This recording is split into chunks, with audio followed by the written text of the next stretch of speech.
भैया जैसे कि आपको पता होगा उत्तर प्रदेश में पोस्ट ऑफिस जीडीएस की वैकेंसी आई हुई है और आज की इस वीडियो में मैं इसकी डिटेल में जानकारी बताने वाला हूं। सभी जानकारी आपको मिलेगी, कौन कौन इसके फॉर्म को अप्लाई कर सकता है, क्या क्या बेसिक डॉक्यूमेंट की आपको जरूरत पड़ेगी इसके फॉर्म भरने से पहले। लेकिन इससे पहले हम चलते हैं कंप्यूटर की स्क्रीन पर और बात करते हैं इसके नोटिफिकेशन के बारे में। जैसे कि आपको इसके नाम से पता चल रहा होगा, Uttar Pradesh post office GDS, यानी कि ये उत्तर प्रदेश की वैकेंसी है। लेकिन अगर आप भारत के निवासी हैं तो आप इसके फॉर्म को अप्लाई कर सकते हैं। ऐसा जरूरी नहीं है कि अगर आप मध्य प्रदेश के निवासी हैं तो उत्तर प्रदेश के फॉर्म को नहीं भर पाए। लेकिन एक बात है, अगर आपकी स्टेट में पोस्ट ऑफिस की वैकेंसी पहले आ चुकी है और आपने उस स्टेट का रजिस्ट्रेशन करवा लिया है तो आपको रजिस्ट्रेशन करवाने की दोबारा से जरूरत नहीं पड़ेगी। सिर्फ आपको अपने आईडी पासपोर्ट से लॉगिन करना पड़ेगा और उत्तर प्रदेश की वैकेंसी का ऑप्शन आपके सामने आ जाएगा और पोस्ट के लिए आप अप्लाई कर सकते हैं उत्तर प्रदेश के लिए। अब हम बात करते हैं इस फॉर्म की स्टार्टिंग डेट और एंड डेट के बारे में। वीडियो काफी लेट आ रही है, लेकिन ये फॉर्म 23 अगस्त 2021 से स्टार्ट किए जा चुके थे और इसकी लास्ट डेट है 22 सितंबर 2021। अगर आपको इसमें अपना रजिस्ट्रेशन करवाना है तो आपको अपने 10th की मार्कशीट का नाम फिल करना पड़ेगा, पिताजी का नाम, मोबाइल नंबर अपना डालना पड़ेगा,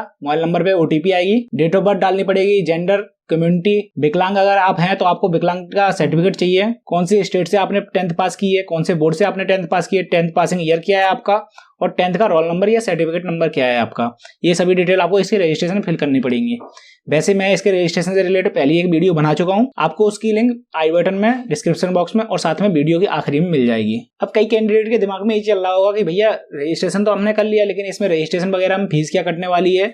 तो मैं आपको बता देता हूँ, रजिस्ट्रेशन में फीस नहीं लगती है। जब आप इसका फॉर्म फिल करेंगे तो उसकी आपकी फीस कटेगी। तो फीस कटने का इसका जो चार्ज रहेगा वो जनरल, ओबीसी, ईडब्ल्यूएस या फिर कोई भी मेल कैंडिडेट जो भी इस कैटेगरी में आते हैं, हर 5 पोस्ट के लिए 100 रुपए रहेगा। अब 5 पोस्ट पे यहाँ पर ये मतलब है कि पहले बार में जब आप इसका रजिस्ट्रेशन और फॉर्म फिल करते हैं तो आप टोटल 5 पोस्टों को चुन सकते हैं। उसके बाद आपको 100 रुपए पे करना पड़ता है। जब आप 100 रुपए पे कर देंगे और फॉर्म सबमिट हो जाएगा, इसके बाद दोबारा से जब आप अपना रजिस्ट्रेशन नंबर डाल के लॉगिन करेंगे तो आप फिर से नई 5 पोस्ट को चुन सकते हैं। तो आपकी टोटल 10 पोस्ट हो जाएंगी। इसी तरीके से आप 5-5 करके टोटल 20 पोस्टों को चुन सकते हैं, जिसमें हर 5 पोस्ट के लिए आपको 100 रुपए चार्ज देना पड़ेगा। तो अगर आप टोटल 20 पोस्टों को चुनते हैं तो यहाँ पर 400 रुपए हो जाता है। ये चार्ज आप credit card, debit card, net banking के थ्रू कटवा सकते हैं। अगर यूपीआई का ऑप्शन आए तो यूपीआई के थ्रू मत कटवाना, क्योंकि यूपीआई में ट्रांजैक्शन फंसने के ज्यादातर चांसेस रहते हैं। लेकिन अगर आप कोई भी फीमेल कैटेगरी के अंदर आते हैं या फिर SC ST कैंडिडेट हैं या फिर कोई विकलांग कैंडिडेट हैं तो आपको कोई भी चार्ज नहीं देना है।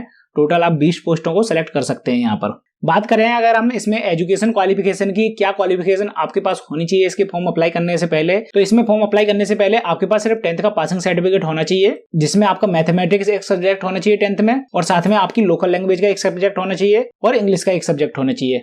मतलब ये 3 सब्जेक्ट आपके कंपलसरी हैं जो कि आपकी 10th पासिंग सर्टिफिकेट में होनी चाहिए। पहला सब्जेक्ट हो गया मैथमेटिक्स, दूसरा सब्जेक्ट हो गया इंग्लिश और तीसरा हो गया आपकी लोकल लैंग्वेज का। लोकल लैंग्वेज का ऑप्शन चेंज होता रहता है अलग अलग स्टेट के हिसाब से, जिस स्टेट का आप फॉर्म फिल कर रहे हैं। क्योंकि ये नोटिफिकेशन मैं यूपी वाला बता रहा हूँ तो यूपी में जो लोकल लैंग्वेज मांगी जा रही है वो हिंदी मांगी जा रही है। अगर यही नोटिफिकेशन महाराष्ट्र वगैरह का होता तो उधर की लोकल लैंग्वेज वो होती, वो अलग होती। उसके बारे में आपको इसी वीडियो में आगे पता चलेगा। ऐसा नीचे यहाँ पर पॉइंट नंबर 2 में भी दे रखा है कि लोकल लैंग्वेज वाला सब्जेक्ट कंपलसरी है। अगर आपके पास ऐसा कोई सब्जेक्ट नहीं है तो आप वहां के फॉर्म को अप्लाई नहीं कर पाएंगे।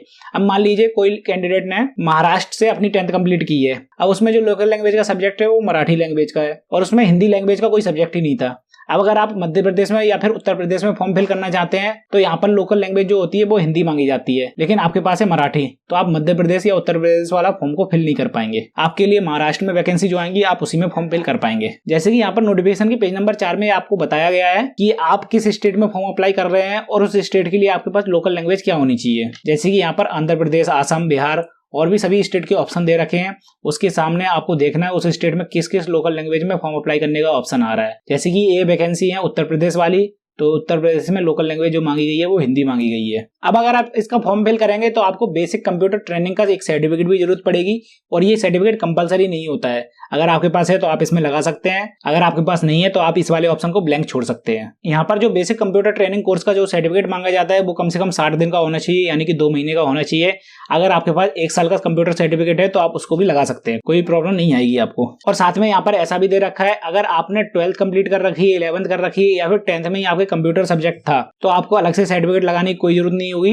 आप उसी की मार्कशीट को अपलोड कर सकते हैं वहां पर और उसकी डिटेल को फिल कर सकते हैं कंप्यूटर नॉलेज के लिए। अब अगर आप इसमें फॉर्म अप्लाई करना चाहते हैं तो आपको अपनी एज के बारे में भी जानकारी चाहिए होगी कि भैया फॉर्म अप्लाई करने के लिए आपकी एज क्या होनी चाहिए। तो मैं आपको बता देता हूँ कि भैया 23 अगस्त 2021 को आपकी उम्र 18 से 40 साल के बीच में होनी चाहिए। आप कोई भी एज कैलकुलेटर वगैरह का भी यूज कर सकते हैं अगर आपको लगता है कि 23 अगस्त 2021 को मेरी उम्र 18 साल से कम है या फिर 40 साल से ज्यादा है। यहाँ पर कुछ एज रिलैक्सेशन भी दिया जाता है आपको। अगर आप SC ST के कैंडिडेट हैं तो 5 साल का आपको एज रिलैक्सेशन दिया गया है। अगर आप OBC कैटेगरी के कैंडिडेट हैं तो यहाँ पर 3 साल का एज रिलैक्सेशन दिया गया है। लेकिन EWS में कोई भी एज रिलैक्सेशन नहीं है, ना ही जनरल वालों के लिए कोई एज रिलैक्सेशन है। अगर आप विकलांग हैं तो यहाँ पर 10 साल का एज रिलैक्सेशन दिया जाता है। अगर आप विकलांग कैटेगरी के OBC हैं तो यहाँ पर 13 साल का एज रिलैक्सेशन दिया गया है। अगर आप विकलांग कैटेगरी के SC ST कैंडिडेट हैं तो यहाँ पर आपको 15 साल का एज रिलैक्सेशन मिल जाता है। और भैया एक मजेदार बात, जब आप इसको फॉर्म को अप्लाई करेंगे तो इसमें आपसे नॉलेज ऑफ साइकिल भी पूछी जाती है कि आपको साइकिल चलानी आती है या नहीं आती है।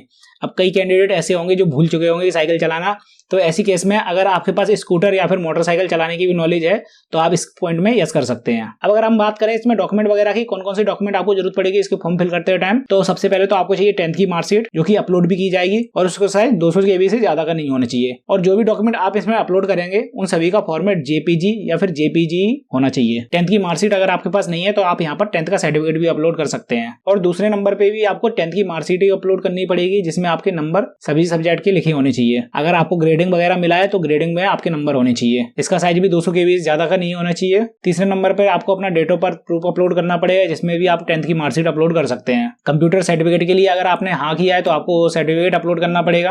अगर आप किसी भी कैटेगरी में आते हैं जनरल के अलावा, जैसे कि आप SC ST OBC या फिर EWS कैटेगरी में आते हैं, तो आपको अपना जाति प्रमाण पत्र भी अपलोड करना पड़ेगा। फोटो आपको अपलोड करनी है जो कि 50 KB से ज्यादा की नहीं होनी चाहिए। ऐसा कोई जरूरी नहीं है कि आपको ऐसी फोटो लगानी जिसमें व्हाइट बैकग्राउंड हो, कोई भी बैकग्राउंड की आप फोटो लगा सकते हैं। यहाँ पर सिग्नेचर का साइज 20 KB से ज्यादा का नहीं होना चाहिए। आप व्हाइट पेपर पर ब्लू पेन से या फिर ब्लैक पेन से साइन करके अपलोड कर सकते हैं। अगर आपने अपनी डिसेबिलिटी शो कर रखी है फॉर्म में तो आपको डिसेबिलिटी सर्टिफिकेट भी अपलोड करना पड़ेगा। यहाँ पर अगर आप कोई ट्रांसजेंडर कैटेगरी के हैं तो आपको उसका सर्टिफिकेट भी अपलोड करना पड़ेगा। अब बात करें इसमें अगर हम वैकेंसी की, तो पेज नंबर 15 से लेकर पेज नंबर 298 तक टोटल इसमें वैकेंसी की डिटेल दे रखी है। अब इतनी डिटेल को इस वीडियो में बताना काफी ज्यादा मुश्किल हो जाएगा और वीडियो मुझे लग रहा है 2 या 3 घंटे की पहुंच जाएगी। तो इसके लिए आप हमारी वेबसाइट www.formjanकारी.com को विजिट कर सकते हैं जहां से आप इसकी नोटिफिकेशन को डाउनलोड कर पाएंगे।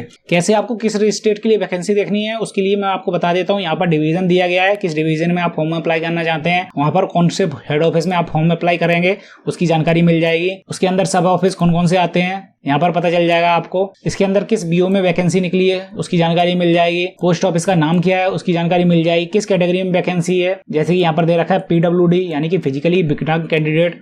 यहाँ पर SC के लिए वैकेंसी है, जनरल के लिए एक वैकेंसी है, SC के लिए एक वैकेंसी है और कौन सी स्केल वालों के लिए वैकेंसी है। इसमें 2 स्केल के लिए वैकेंसी आई है जिसके बारे में मैं जानकारी अभी आपको बताऊंगा। जैसे कि यहाँ पर आपको 12,000 रुपए मिलेंगे और इस वाली स्केल में आपको 10,000 रुपए मिलेंगे। और इसके आगे जानकारी दे रखी है रिक्रूटिंग अथॉरिटी की। तो अब बात करते हैं पे स्केल के बारे में। जैसे कि अगर आप BPM पोस्ट के लिए अप्लाई करेंगे आपको जो आगे 5 ऑप्शन चुनने के लिए आएंगे उसमें आपको देखना है 12,000 पोस्ट वालों के लिए वैकेंसी भी होंगी, उसमें 10,000 पोस्ट वालों के लिए वैकेंसी होंगी। तो आपको उसमें अपने हिसाब से देखकर ही पोस्ट को सेलेक्ट करना है कि आप 12,000 रुपए के लिए पोस्ट को अप्लाई करना चाहते हैं या 10,000 रुपए के लिए पोस्ट को अप्लाई करना चाहते हैं। अगर आप ABPM पोस्ट के लिए अप्लाई करना चाहते हैं, डाक सेवक के लिए अप्लाई करना चाहते हो, तो यहाँ पर आपको 10,000 रुपए दिए जाएंगे। अब अगर आपको पोस्ट ऑफिस GDS की ऑनलाइन एप्लीकेशन फॉर्म से रिलेटेड कोई भी जानकारी चाहिए तो आप मुझसे कमेंट सेक्शन में पूछ सकते हैं। और अगर अभी तक आपने पोस्ट ऑफिस GDS के लिए रजिस्ट्रेशन नहीं किया है तो आप राइट साइड वाली वीडियो देख सकते हैं जहां पर मैंने स्टेप बाय स्टेप पूरी प्रोसेस बता रखी है कैसे आपको इसका रजिस्ट्रेशन करना है। और अगर आपको इसका फॉर्म फिल करना है तो आप लेफ्ट साइड वाली वीडियो को जरूर देखें।